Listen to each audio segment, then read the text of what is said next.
O maledicente desejará que você observe, tanto quanto ele, o lado desagradável da vida alheia. A criatura vacilante e frágil esperará que suas forças sejam quebradiças. O discutidor aguardará seu comparecimento às disputas a propósito de tudo e de todos. O ingrato não se alegrará em vê-lo reconhecido aos outros. O personalista não se regozijará identificando-lhe o respeito aos adversários. O revoltado tentará afivelar a máscara da rebeldia ao seu rosto. O incompreensível procurará mergulhar sua mente no fundo das perturbações. O neurastênico pedir-lhe-á não sorrir. O insensato reclamará sua adesão à loucura. O homem imperfeitamente espiritualizado sempre busca igualar os semelhantes a si mesmo. Lembre-se, contudo, de que você é você, com tarefa original e responsabilidades diferentes. E se pretende a felicidade real, não deve esquecer a consulta aos padrões do bem com Cristo em todas as horas de sua vida.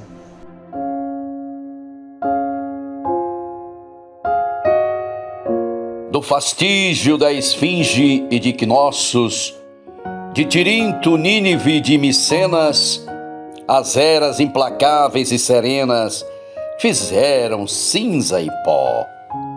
De Babilônia, Assíria, Grécia e Roma, do poderoso Islã, do Império Santo, das glórias de Granada e de Lepanto, restara um eco só. Tudo no mundo sempre encontra um termo. No tempo, impérios rolam como seixos, passam Napoleões, Reiches e eixos, abismam-se nações. O anjo da morte a todos arrebata, nada resiste à força esmagadora da infatigável foice ceifadora de tronos e brasões.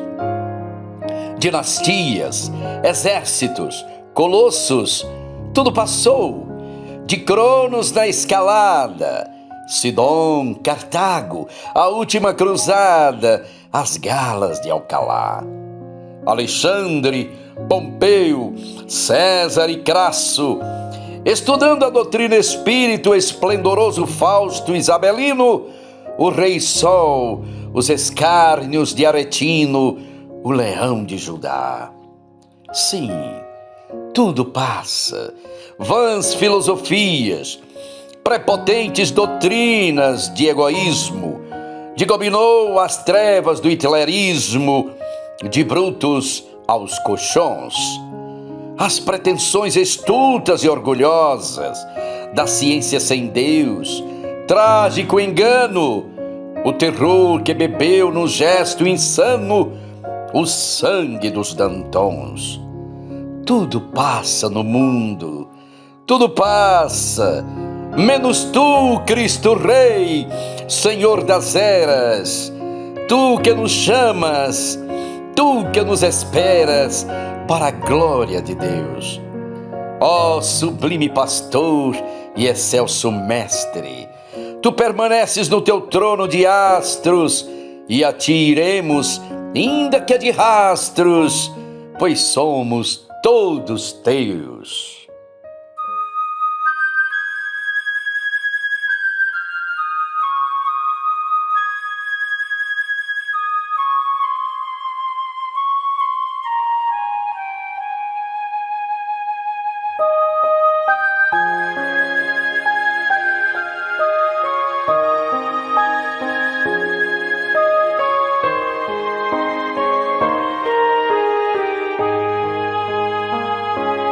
Quando estou só sentindo-me cansada.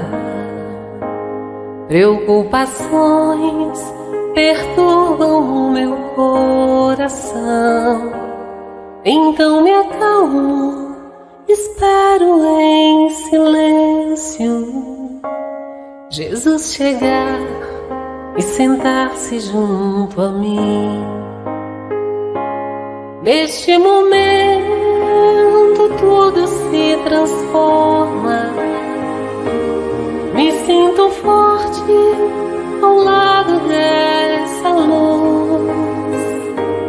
É tanto amor, consolo e esperança. Então me rendo nos braços de Jesus. Ele me leva sobre as montanhas, me faz andar sobre mares, tempestades. Estou seguro, não vou mais desistir. Jesus me ama mais do que eu posso ser.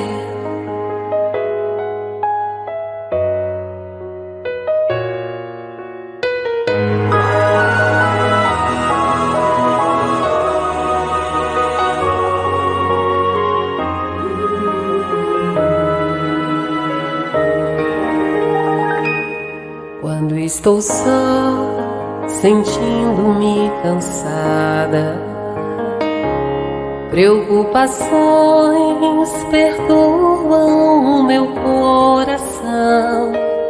Então me acalmo, espero em silêncio Jesus chegar e sentar-se junto a mim. Neste momento tudo se transforma. Me sinto forte ao lado dessa luz. É tanto amor, consolo e esperança. Então me rendo nos braços de Jesus. Ele me leva sobre as montanhas, me faz andar sobre mares, tempestades. Estou seguro, não vou mais desistir. Jesus me ama mais do que eu posso ser. Jesus me ama mais do que eu posso ser.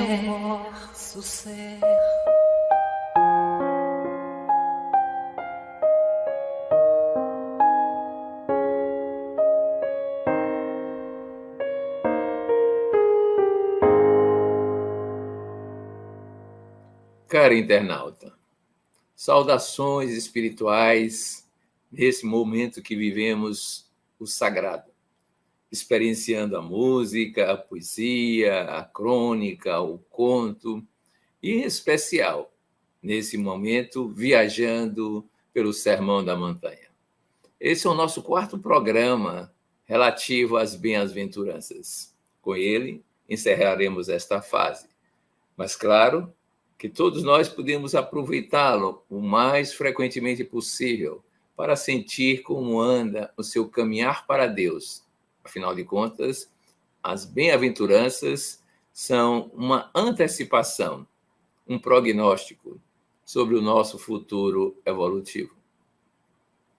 As bem-aventuranças são destinadas ao nosso gozo, à nossa vivência, à nossa realização espiritual o mais plenamente possível.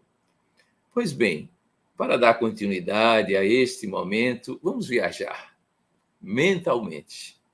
Vamos voltar aos tempos da Galileia, de novo assentar-se no monte, ver aquela multidão de pessoas no entorno daquela pequena montanha, nos sintonizarmos com o ambiente do fim da tarde, sincronizarmos com as vibrações espirituais de um sermão que já vai acontecendo em larga escala.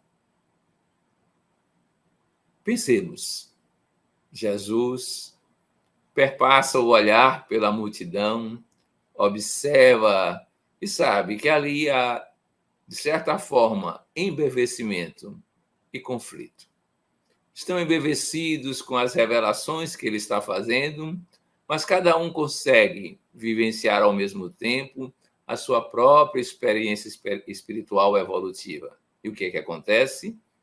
Aparecem as angústias, os medos, as frustrações, as ansiedades, as aspirações, os sonhos, tudo que é parte do humano, do psíquico, está ali presente tranquilamente.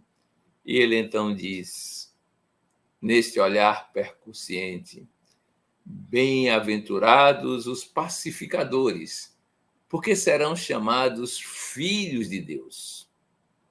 Depois de prometer a percepção de Deus através do coração puro, depois de desenvolver a tese de que os mansos, os pacíficos herdarão a terra, agora ele traz digamos assim, um prêmio, é ser reconhecido como filho de Deus. O que mais poderemos aspirar? É claro que alguém vai dizer, mas eu sei que eu sou filho de Deus, eu sou fruto da sua criação, a minha gênese é divina. Isso não é suficiente, é intelecto, é percepção racional, analítica. O problema é sentir a bem-aventurança abençoado pelo fato de que, pelo mérito, alcançou esse título de filho de Deus. Não há nada mais importante no mundo das formas da impermanência, porque o filho de Deus é conhecido como tal. É uma figura ímpar que se aproxima da plenitude do ser, da manifestação do divino que há em cada criatura. E por isso mesmo pode sentir o gáudio, a alegria de estar prestes, pelo menos, a entrar em comunhão com Deus. E poder dizer algum dia, eu e o Pai somos um. Mas que fazem os pacificadores? Como agem? Que atuação representa no mundo?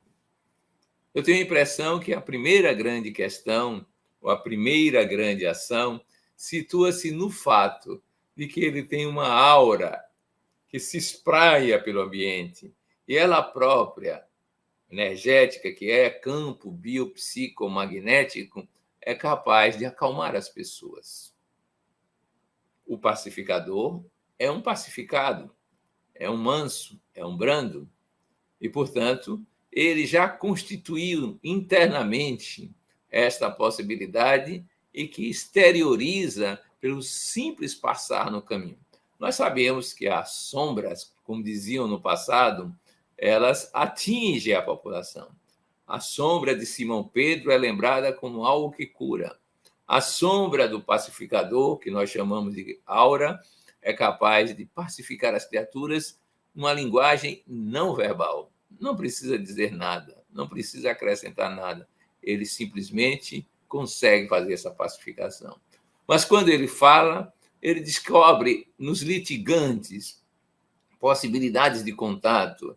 Ele é capaz de fazer sínteses que agradam A e B, pelo menos naquela transitoriedade, naquela impermanência, porque enxerga por horizontes diferentes, caminha por estradas de comunhão, de partilha, de doação, que são diversas das que nós estamos acostumados quando entramos nessas querelas do cotidiano. Então, o pacificador vive essa sensação de paz e apresenta para o mundo como uma espécie de grande solução para a dinâmica da vida. É claro que o pacificador vai ter a habilidade de, em meio às conflituosas vivências de cada criatura, saber enxergar os limites do caminhar daquelas criaturas e apresentar-lhes algo diferente, um pouco mais elevado, adaptado à sua realidade. Então, o pacificador conquistará os adversários, conquistará as querelas todas, superando-as pelo pasear que é a sua atitude natural, a sua atitude comum frente às impermanências do mundo, que ainda são transformadas em guerras, em litígios, em vivências conflituosas. Pensemos nisso. Podemos ser os pacificadores, se tivermos o coração puro, se formos brandos e pacíficos.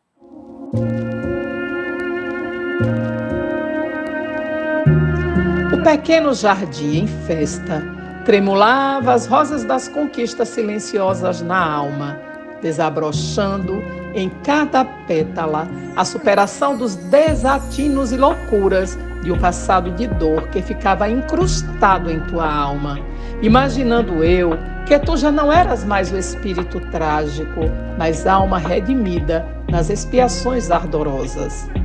Tudo reluzia em nosso encontro sob a solicitude de Deus, nas imponências daquele momento em tua consciência, e no alto da montanha, em nosso casebre humilde, consolidaríamos os propósitos ao firmamento da alma.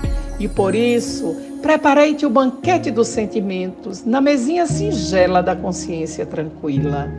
Ao longe, observei alguém que se aproximava em cima de um soturno corcel, em ritualística triste, nas pegadas de cada passo dado em minha direção. Era um dos teus mensageiros, encapado na ilusória armadura da indiferença, entregando a carta de tua mirrada sensibilidade, dizendo que permanecerias em guerra no vil combate dos interesses da tirania insaciável. Dispensava-me tu, como se as lembranças de nossa convivência fossem mera pedra rejeitada no caminho, para quem de uma hora para outra pudesseis atirá-la fora de ti. Ó meu amado templário, os teus combates são expressões da mais triste posição da alma rebelde no santuário da vida. As guerras que procuras são moinho de vento diante da eterna presença do amor em tudo. Em nossa choupana, vejo crianças correndo, cânticos de alegria, uma casinha aconchegante nos aquecendo e uma noite de oração perpétua nos unindo em comuna com a presença da felicidade. Em teus combates, vejo milhões de cadáveres, tristes espetáculos do orgulho ferido em tua intimidade. Os cavalheiros que te acompanham em atitude triste de dominação já foram abatidos no sacrário da verdade, e tu ainda permaneces encruzada infeliz no vazio de ti mesmo, preferindo perder com a espada do orgulho, ao invés de conquistar a vitória suprema com a flor da renúncia. Cada sentimento massacrado pelas patas malévolas do egoísmo é sepultura ainda mais funda que se abre, colocando o teu coração em dor sepulcral distante de mim.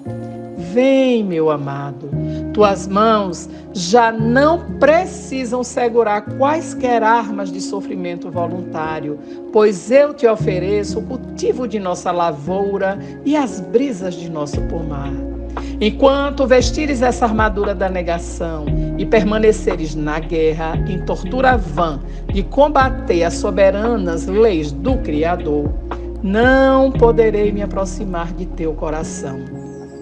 A montanha altaneira permite que eu te oferte e observe ao longo em luta triste no campo da soberba. Mas o banquete continuará sempre preparado, aguardando o teu retorno irrecusável. E um dia, quando decidires no segundo sacro de hoje, voltarás, e eu te esperarei, cabendo a mim o aconchego eterno ao teu coração cansado de tantos combates ostensivos do sofrimento. Uma bandeira branca ficará erguida em frente à nossa pequena moradia, indicando a vitória do amor ao te ver chegar.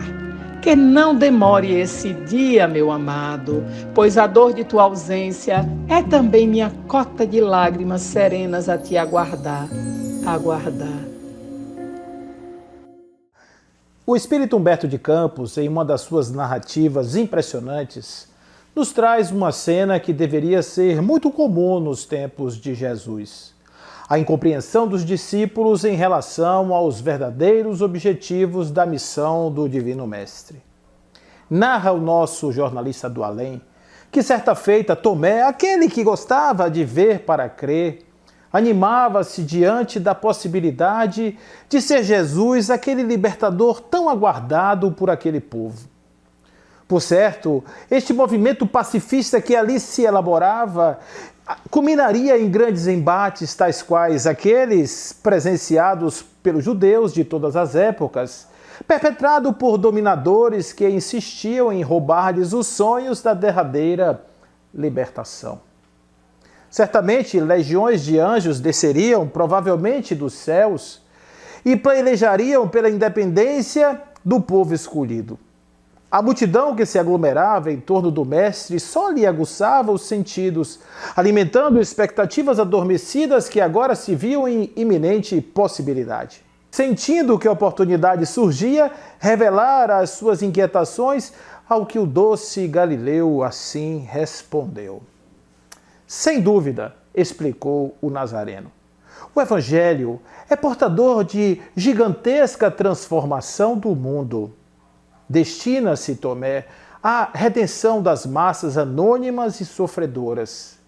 Reformará o caminho dos povos, sem dúvida, reformará o caminho dos povos. E Tomé, cada vez mais interessado nos desfechos de tal entendimento, então reforçou.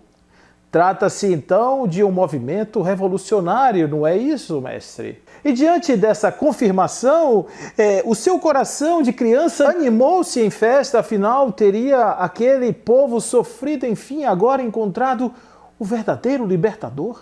Seus olhos revisitaram o passado e nomes como Ezequias, Eleazar, Ben-Jair, Ptolomeu, Judas, o Galileu, Simão Bar Giora e muitos outros, todos passados ao fio da espada e agora jaziam mortos e sepultados juntamente com as promessas libertadoras que representaram. Mas agora seria diferente. Como uma criança ansiosa por desvendar os mistérios dos tempos novos, indagou ao paciente mestre: Senhor, confiar-me-ás, porventura, o plano central do seu empreendimento? Ao que o divino benfeitor assim respondeu: Tomé, amanhã, muito cedo, iremos ambos ao monte que margeia as águas. Teremos talvez mais tempo para as explicações necessárias. Tomé, então, fica aflito e amanhã chegara bem lenta. O sol precípite sobre as montanhas jorrava os seus raios luminosos no imenso azul daquela manhã recheada de surpresas e revelações.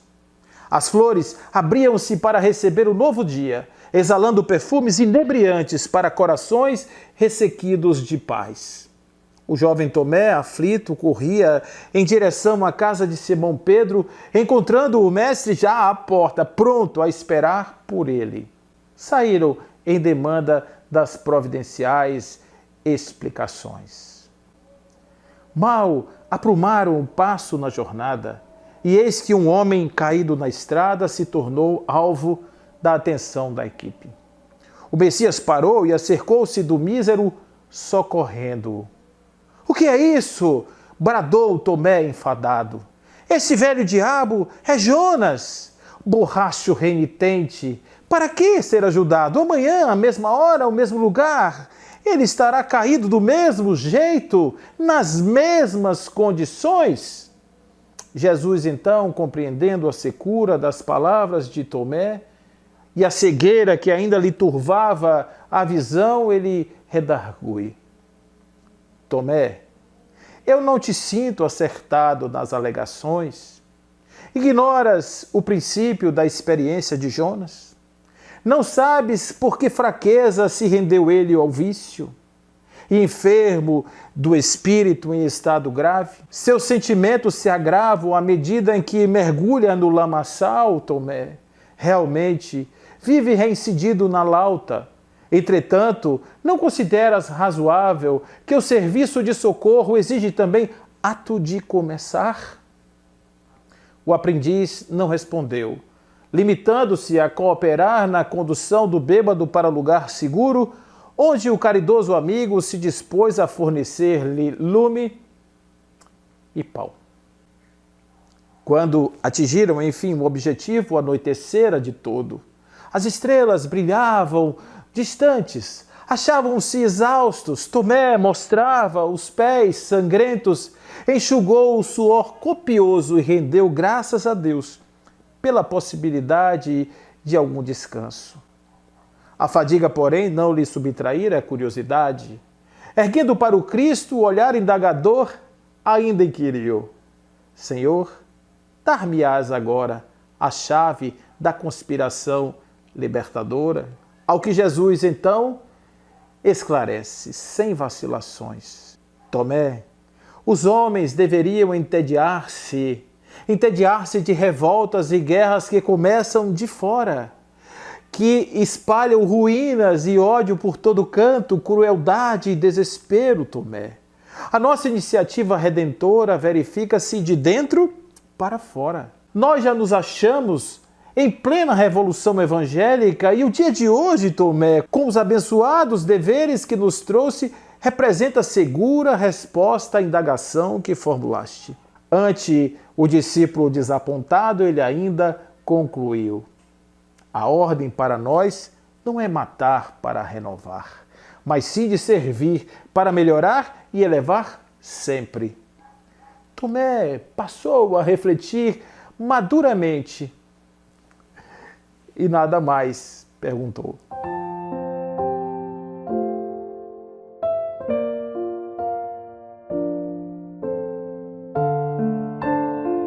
Bem-aventurados os pacificadores, porque serão chamados filhos de Deus. Efetivamente, precisamos dos artífices da inteligência habilitados a orientar o progresso das ciências no planeta. Necessitamos, porém, e talvez mais ainda, dos obreiros do bem, capazes de assegurar a paz no mundo. Não somente daqueles que asseguram o equilíbrio coletivo na cúpula das nações, mas de quantos se consagram ao cultivo da paz no cotidiano. Dos que saibam ouvir assuntos graves, substituindo-lhes os ingredientes vinagrosos pelo bálsamo do entendimento fraterno. Dos que percebem a existência do erro e se dispõem a saná-lo, sem alargar-lhe a extensão com críticas destrutivas. Dos que enxergam problemas, procurando solucioná-los em silêncio, sem conturbar o ânimo alheio. Dos que recolhem confidências aflitivas, sem passá-las adiante. Dos que identificam os conflitos dos outros, ajudando-os, sem referências amargas. Dos que desculpam ofensas, lançando-as no esquecimento. Dos que pronunciam palavras de consolo e esperança, edificando fortaleza e tranquilidade onde estejam. Dos que apagam o fogo da rebeldia ou da crueldade com exemplos de tolerância. Dos que socorrem os vencidos da existência sem acusar os chamados vencedores. Dos que trabalham sem criar dificuldades para os irmãos do caminho. Dos que servem sem queixa. Dos que tomam sobre os próprios ombros toda a carga de trabalho que podem suportar no levantamento do bem de todos, sem exigir a cooperação do próximo para que o bem de todos prevaleça. Paz no coração e paz no caminho. Bem-aventurados os pacificadores, disse-nos Jesus, de vez que todos eles agem na vida, reconhecendo-se na condição de fiéis e valorosos filhos de Deus.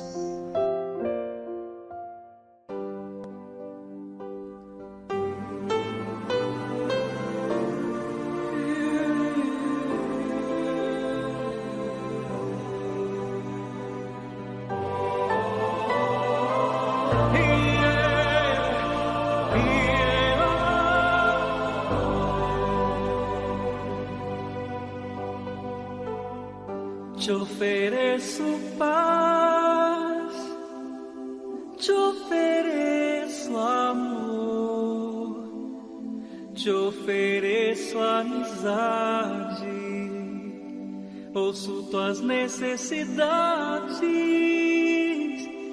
vejo tua beleza, sinto os teus sentimentos. Minha sabedoria flui de uma fonte superior e reconheço esta fonte em ti. Trabalhemos juntos, trabalhemos juntos. Te ofereço paz. Te ofereço amizade, ouço tuas necessidades, vejo tua beleza, sinto os teus sentimentos, minha sabedoria flui de uma fonte superior. Fonte em ti, trabalhemos juntos, trabalhemos juntos.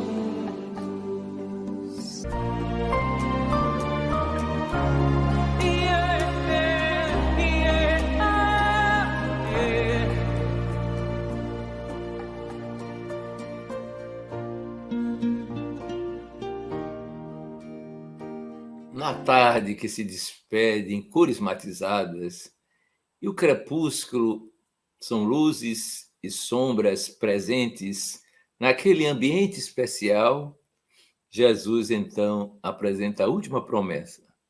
Promessa desafio, promessa inquietante para alguns.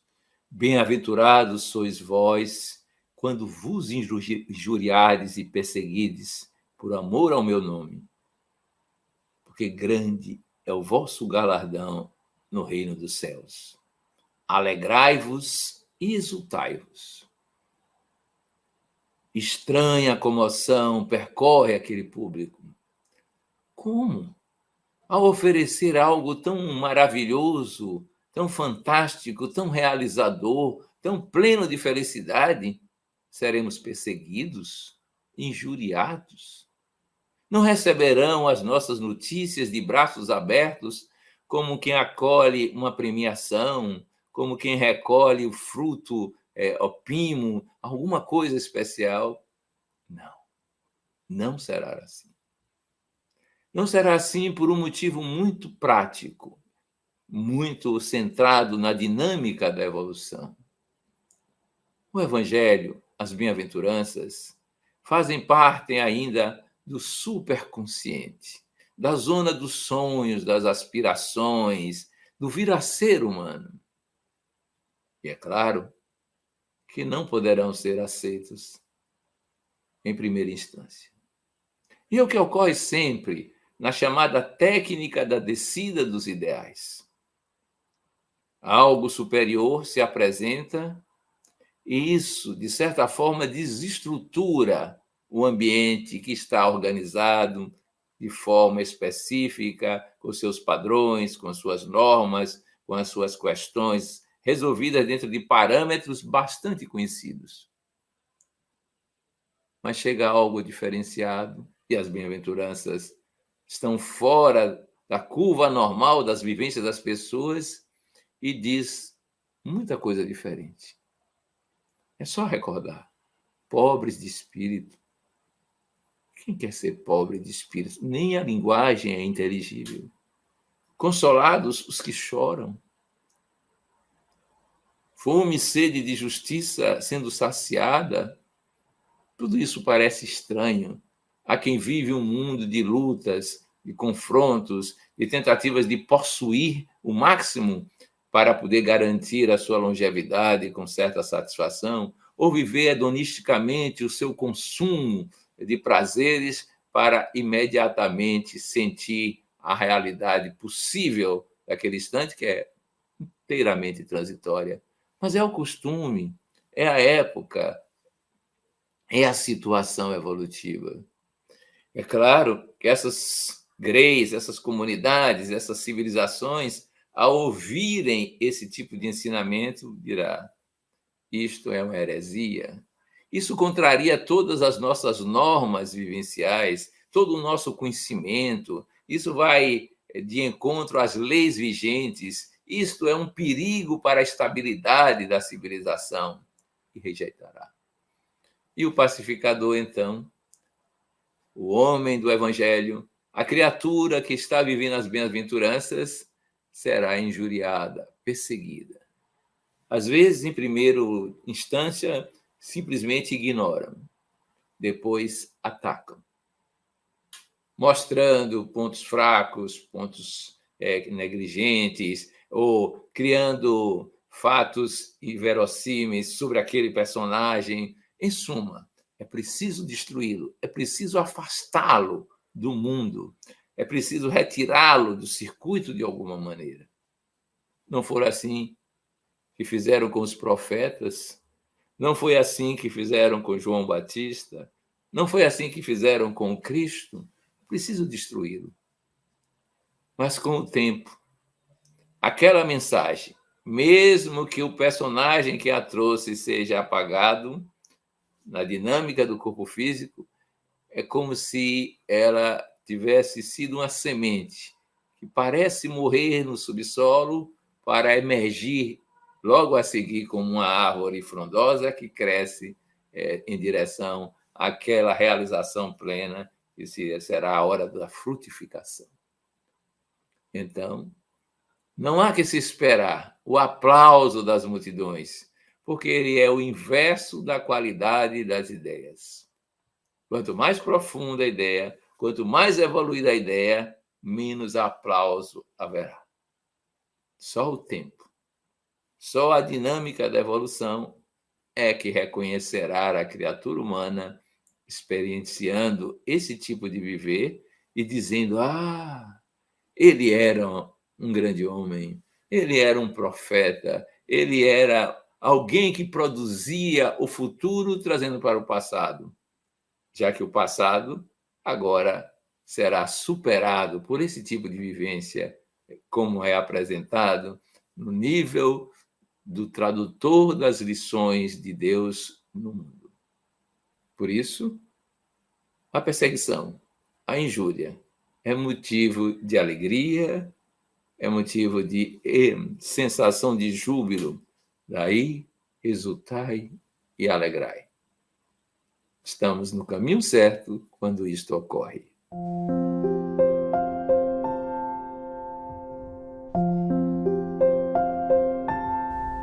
Em todos os males que nos assoberbam a vida, apliquemos as indicações curativas do Evangelho. Conflitos e queixas à frente do próximo, amemo-nos uns aos outros, qual o Divino Mestre nos amou. Desinteligências em casa, lembremo-nos de que se não procuramos compreender e nem amparar os que nos partilham o círculo doméstico, estaremos negando a própria fé. Provocações e insultos, exoremos a divina misericórdia para quantos nos perseguem ou injuriam. Incompreensões no campo da convivência, com quem nos exige a jornada de 1000 passos, caminhemos mais 2000. Calúnias e sarcasmos, O Senhor recomenda se perdoe cada ofensa 70 vezes 7. Provas e contratempos, orar sempre e trabalhar sem desânimo na edificação do bem de todos. Perturbações íntimas, onde colocamos os nossos interesses, aí se nos vincula o coração. Ocasiões de críticas e reproches, com a medida que julgarmos os outros, seremos julgados também nós. Reivindicações e reclamações, busquemos o reino de Deus e sua justiça e tudo mais de que necessitamos ser-nos-á acrescentado.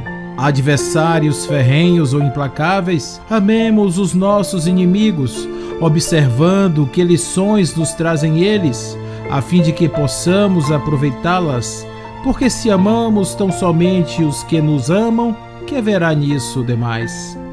Arrastamentos e paixões, vigiemos a nós mesmos, para que não venhamos a resvalar para as margens da senda que nos cabe trilhar. Anseio de orientação e conselho, tudo o que quisermos que os outros nos façam, façamos nós igualmente a eles. Provavelmente, na arena das inquietações e tribulações terrestres, terás tentadas mais diversas receitas, traçadas por autoridades humanas, à busca de equilíbrio e paz, segurança e felicidade, sem atingir os resultados a que aspiras. Entretanto, não esmoreças, uma fórmula existe que jamais falha, na garantia de nosso próprio bem. Experimenta Jesus. A partir daquele instante em que Jesus havia proferido o discurso das bem-aventuranças, o mundo não poderia ser mais o mesmo. A sociedade, pautada pelos interesses do egoísmo, da vaidade, da concupiscência, da falta de irmandade, de fraternidade, daria lugar a uma sociedade nova, um reino novo, que ele chamava do reino de Deus na terra. Pensando nesses momentos de transformação que se sucederam logo após ao discurso das bem-aventuranças, a nossa poetisa Amélia Rodrigues vai nos contar uma história pitoresca. O homem chamava-se Bartolomeu, filho de Eleazar, e estava diante desse discurso disruptivo, esse discurso que mudava a ordem das coisas, e ia então em direção a Jesus para poder interrogá-lo a respeito das suas dúvidas, das suas inquietações. Eu ouvi falar da vossa missão no monte, quando estabelecestes os paradigmas de ordem moral, dizia Eleazar, para a conquista deste novo reino. Não posso negar que jamais ouvi alguém dizer coisas tão belas quanto as que você acaba de dizer. Sou cultor das belas letras clássicas das tradições de Israel. Trabalho-me para compreender a finalidade existencial da vida, mas, no entanto, eu tenho uma questão. Diante de tamanha proposta nova alvissareira, qual seria então o maior inimigo? Qual seria então aquela força que seria capaz de impedir que estas transformações sociais pudessem acontecer? E Jesus, calmamente, olha as faces do Bartolomeu, que estava ali ávido pelas respostas de Jesus, e diz: Bartolomeu, querido, eu rogo ao Pai que te abençoe as conquistas e as expectativas que acalentas.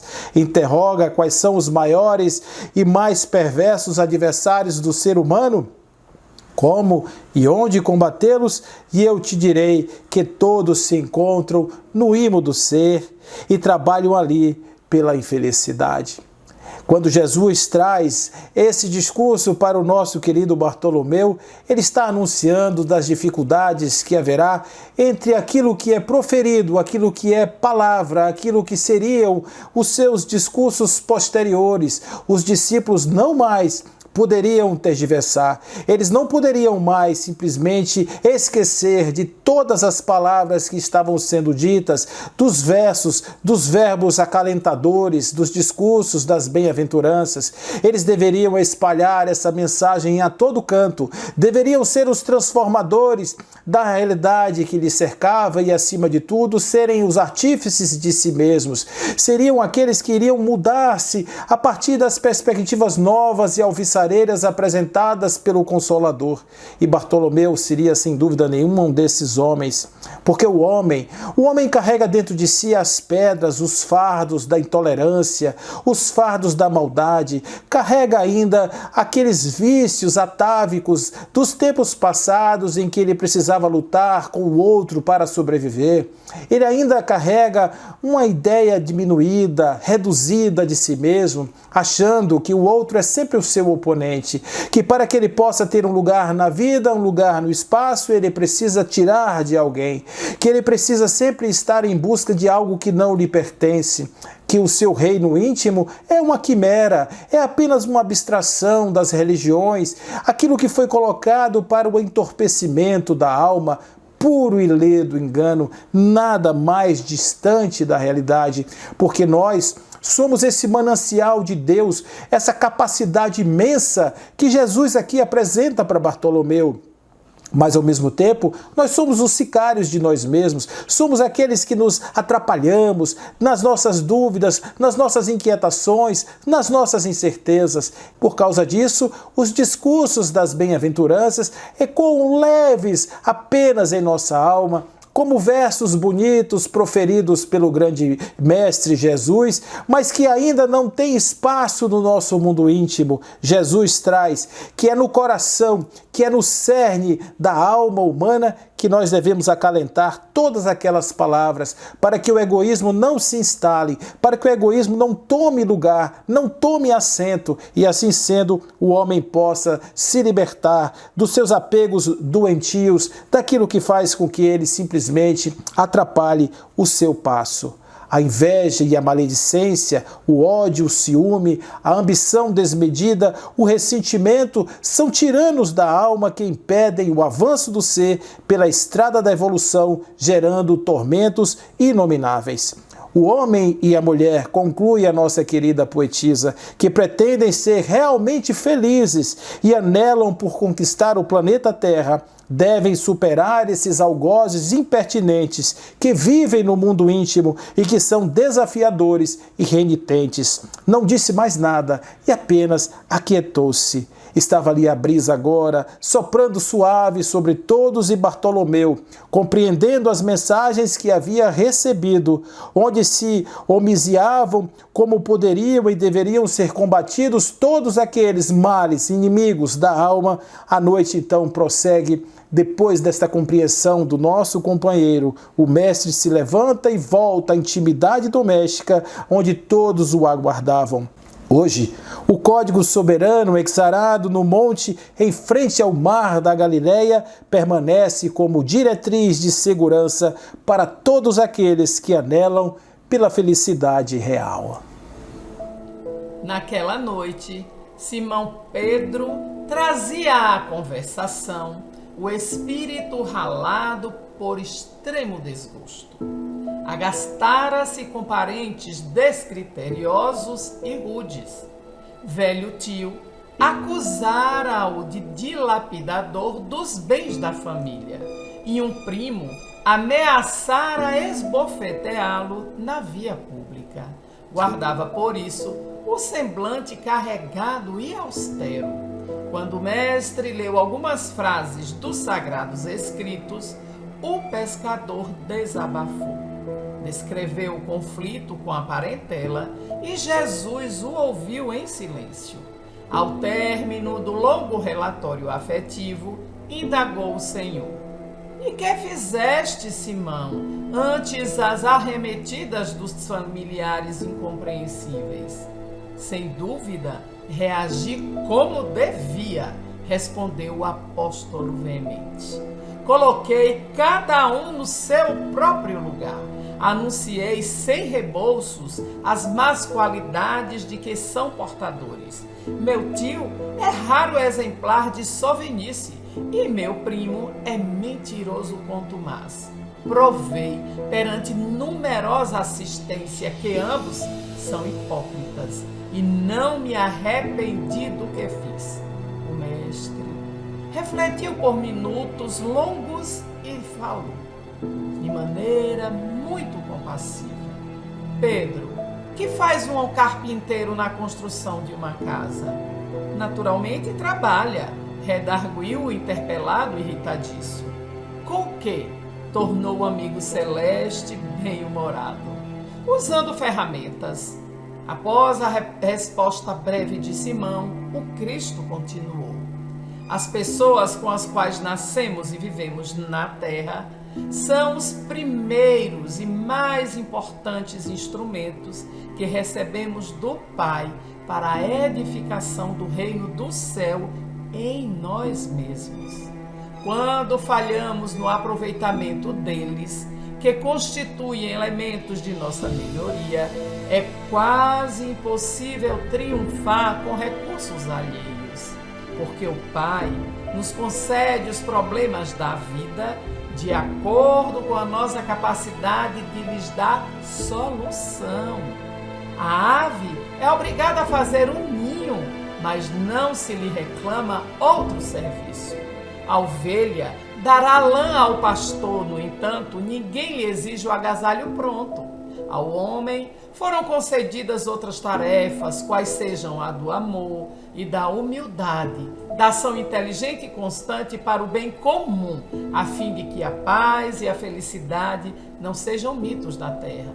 Os parentes próximos, na maioria das vezes, são o martelo ou o serrote que podemos utilizar a benefício da construção do templo vivo e sublime, por intermédio do qual o céu se manifestará em nossa alma. Enquanto o marceneiro usa suas ferramentas por fora, cabe-nos aproveitar as nossas por dentro.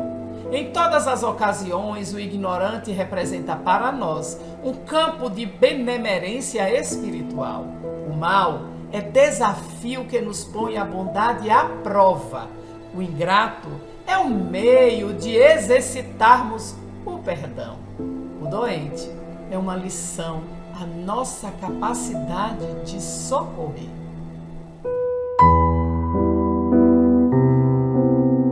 Quando ofensas te visitem, não revides alma boa. Ama, trabalha, perdoa. Não penses mal de ninguém. A pessoa humilha e fere, quando não sabe o que custa fugir à lei nobre e justa, com que Deus preserva o bem. Aversão, cólera, insulto, inveja, impulso violento, discórdia, ressentimento, desespero e orgulho vão. No fundo, somente expressam enfermidades da mente que esperam de toda a gente o amparo da compaixão. Quando a injúria te ameace, age e constrói, serve e lida. A gente guarda na vida somente aquilo que fez. Todos estamos na escola. Hoje há quem erre e se gabe. Amanhã, talvez, quem sabe, chegue também nossa vez. Em nossa oração coletiva de hoje, aproveitemos o ensejo para continuar no clima do Sermão da Montanha. Ele não termina com as bem-aventuranças. Ele não se encerra com a aprendizagem dessas lições. Aquele entardecer continua, paira na natureza uma espécie de epopeia do divino, que perpassam também os sentimentos dos corações humanos, tocados por aquele clima espiritual que é trazido para a vivência do próprio ser humano. E nós estamos nesse clima. E a nossa maneira de perceber esse clima pode funcionar como uma espécie de oração. Uma oração que é mais silêncio e escuta. Nós fazemos o silêncio e continuamos a escutar. E a voz do Mestre vai dizendo: sois o sal da terra.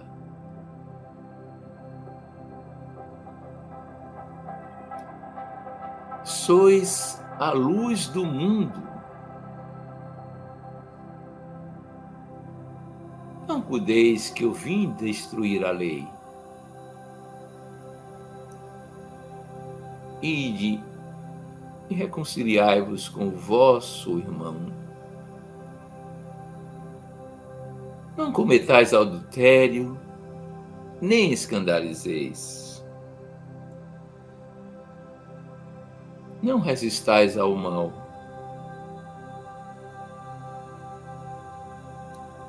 Amai ao vosso próximo. Amai aos vossos inimigos. Sede perfeitos. Orai assim: Pai nosso que estás nos céus,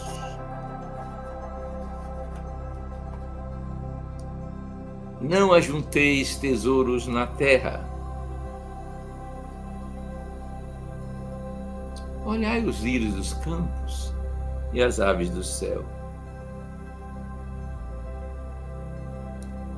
Buscai primeiro o reino de Deus e sua justiça.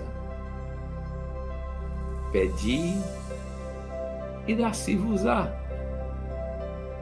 Buscai e encontrareis. Batei e abre-se-vos-á. Entrai pela porta estreita.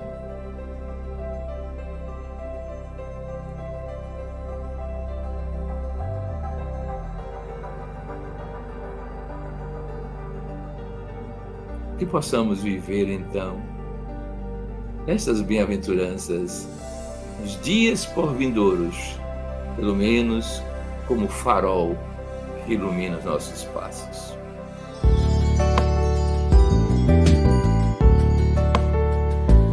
Deve haver um lugar dentro do seu coração onde a paz brilhe mais que uma lembrança.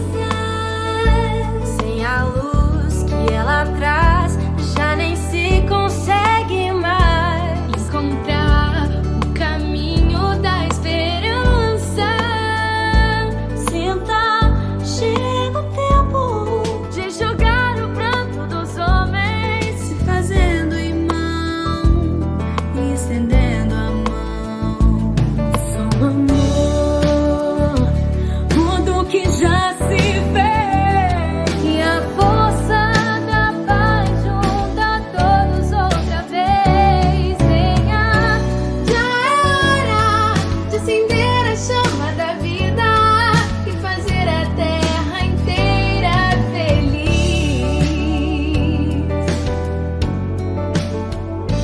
Se você for capaz de soltar a sua voz pelo ar como prece de criança, deve então começar. Outros vão te acompanhar, cantar harmonia e esperança. Deixe que esse canto lave o pranto do mundo, pra trazer perdão, dividir o pão. Amor, tudo que já se fez. E a força da paz junta todos outra vez.